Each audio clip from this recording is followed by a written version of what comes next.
Hey guys, what's going on? Drewzy here, back again with another South Park Phone Destroyer video, and I'm about 4 days late in talking about this challenge mode, or details on challenge mode, which is a new game mode that's going to be coming to South Park Phone Destroyer. Either tomorrow will be the earliest day that it will launch, or next week. Buck had talked to me on Discord just a few hours ago actually, where he had mentioned that they're trying to figure out some kinks and try to finalize, hopefully, to get this to launch for us all tomorrow. And then if not, it will launch sometime early next week, on Wednesday of Wednesday tomorrow or Wednesday of next week. That is the current launch date for this new challenge mode. But we need to discuss and break down all of what's kind of going on with the challenge mode. Now, if you guys have played Clash Royale, which is a game that I've mentioned quite a bit on this channel, trying to compare Clash Royale to South Park Phone Destroyer. They are different games. They're not the same game, but the challenge mode that this is describing is almost identical to what Clash Royale does. So if you are familiar with Clash Royale and familiar with the challenge modes, or the two different challenge modes, which is Grand Challenge and regular challenge mode, this is almost the exact same thing as a Grand Challenge in Clash Royale. So that is the first stepping stone I will give to you guys in the best way of describing this. If you completely understand what that means, then you don't really need to watch this video any further. But if you don't understand what that means, then I will break this down in as easily layman's terms as I can, so that all of us can hopefully understand how this mode is actually going to function. So challenge mode is a PvP battle mode outside the normal ranked PvP system. The first challenge of the week has one free entry for all users to try their luck. You can play these matches using up to tournament level cards.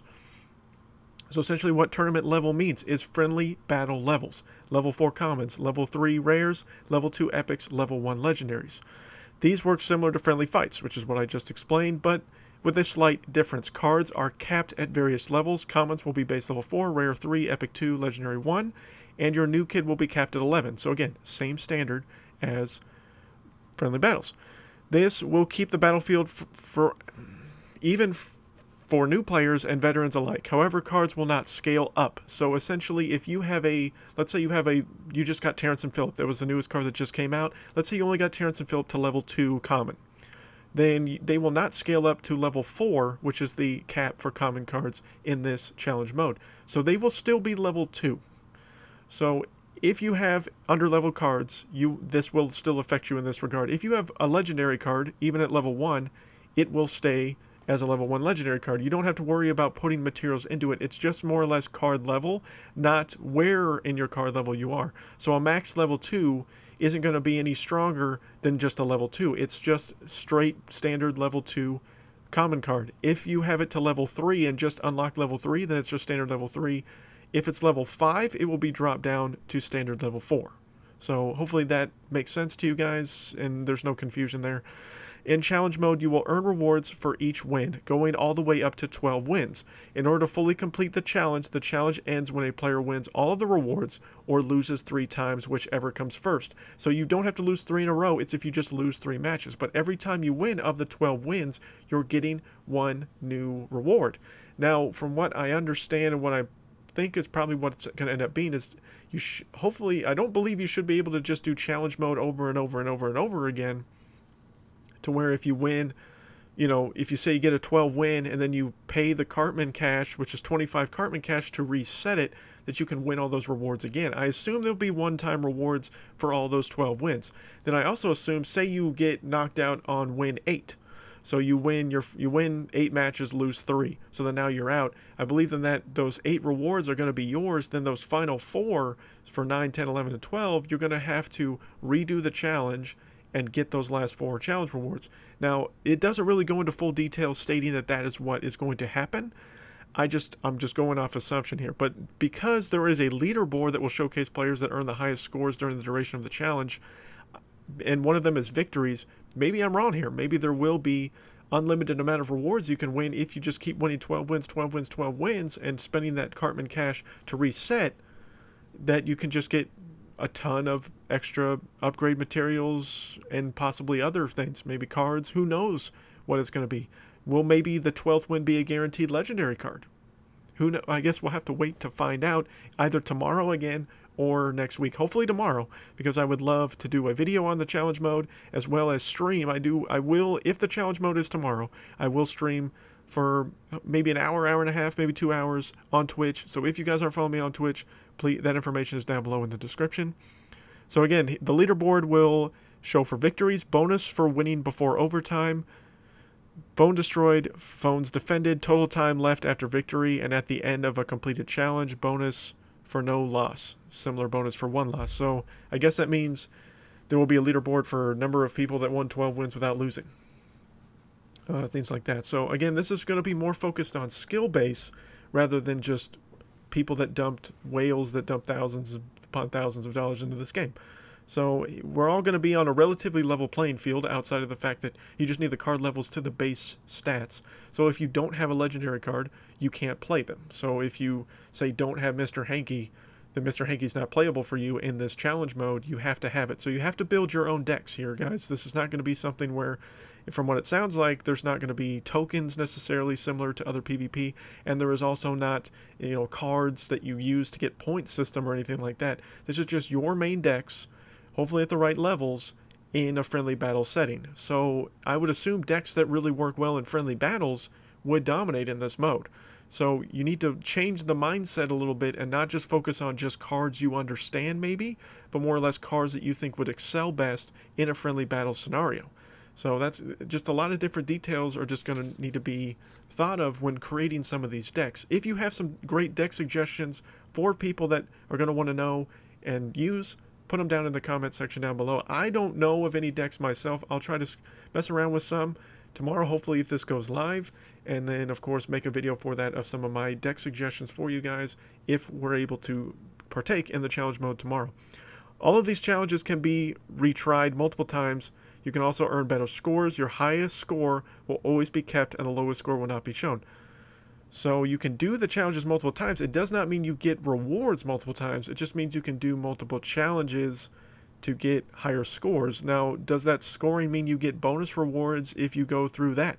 That's another good question. A lot of these, we don't have all the answers that we would necessarily want from this mode, but at least we have some, and that would, it's at least a start here as far as what we can expect from this new mode that's going to be coming out. Challenge mode, we use a different matchmaking system, so it's not going to be the standardized PvP matchmaking system. This is the exact same as Clash Royale again in their challenge mode, as in if you have 1 win, you will be fighting against people that have 1 win as well.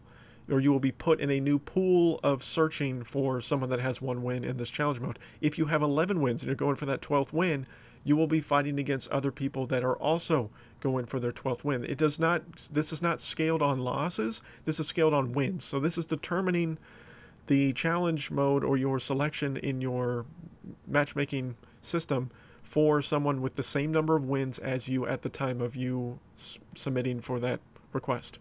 So that is something to keep in mind here, guys. Again, you're not going to be just fighting people. So if you're top 10 in the world, you're not going to be facing only top 10 people. You might be facing people that are in Silver Shield, to start off your, first round of challenge fights. So generally in these challenge modes, when you get to the halfway point, so 6 to 8 and then beyond, you're going to be facing some much stiffer competition, people that know and understand how to play this game and have a better strategy and understanding of this game. So you can use this challenge mode as a way to improve your overall gameplay, assuming that you want to spend the extra cash to do it. The one downside of this mode definitely is for the free-to-play players that don't want to spend in-game cash on this. You basically get one shot at it and then it's over. And from what we can see here in a second, there is a schedule now that they have posted. So on Mondays, weekend event ends. Relax and watch your favorite episode of South Park. So on Mondays, which is generally the way that the system has worked as far as scheduling for this game, is when the weekend event ends. Tuesday, the 24-hour event starts, and the 24-hour events will still remain on Tuesdays. Wednesdays, the 24-hour event ends, and the challenge starts. Then the challenge will continue on Thursday and end sometime Friday, so that then Friday morning, the new each weekend event will start, as well as a developer live stream will continue to happen on Fridays, and then Saturday and Sunday, the weekend event continues. So you still have roughly 2.5 days or so for the weekend event, 3.5 days for the weekend event. You'll have roughly a day and a half to 2 days for the challenge, and just the 24 hours, of course, for the 24-hour event. So Monday, essentially, just for a few hours into Monday is just the normal schedule. So what do you guys think of the schedule? Like, what, is that appealing to you? I mean, obviously it seems like there is an activity now to engage you within the game every day of the week now, for the most part. So there is going to be some downtime, at least on Monday, but Tuesday you have an opportunity to get that 24-hour event at any time. Wednesday and Thursday you have a challenge, and a little bit on Friday. Then Friday, Saturday, Sunday, and then Monday you have the weekend event. So this could be a positive for the game. I don't see this necessarily being a negative. The only negative I see from this challenge mode, again, is for the free-to-play players, you only get one shot and you're done. So if you're still kind of learning the game, you're not very well strategized within deck builds and things like that, this could be a struggle for you in the early part.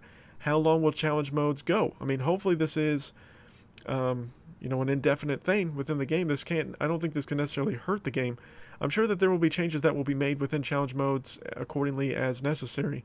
But 25 in-game cash is about half of what it costs to refresh a pack. I believe it's 45 cash to refresh a PvP pack. So which now is going to be more valuable to you? Is it a PvP pack for playing some PvP battles, or is it going to be doing these challenge modes a couple times a week? I mean, you can view this either way you want, as a money-hungry strategy from Red Links, or you can view this as a positive opportunity for us to get more stuff. I guess, again, it just comes down to what the rewards are. I mean, if a 12 win is a guaranteed legendary card, I could see people really trying to push for this and take advantage of that, because if you could get a legendary card in a couple runs of this challenge mode, let's say it takes you 3 runs to get to 12 wins, that's 75 cash, or that's 50 cash. If you, assuming you are only going off your free win, 75 cash is a lot cheaper than 2,000 for one in the shop.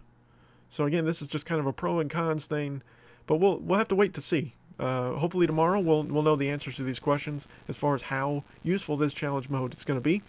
But are you guys excited for this game mode? Are you guys unexcited for it? Let me know down below in the comments section. And again, if there's any deck suggestions you guys have, also post that down below for anybody that you think may want this information to better improve their challenge mode experience going forward whenever it actually officially launches.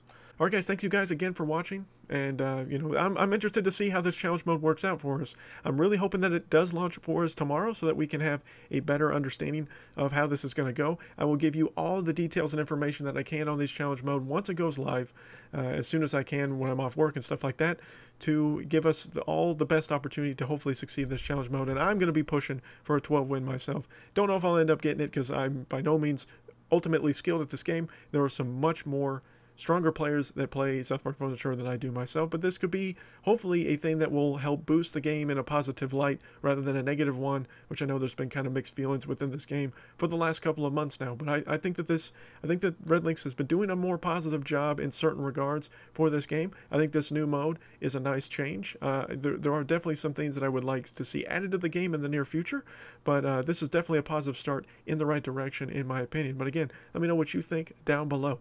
And until next time, guys, my name is Drewzy.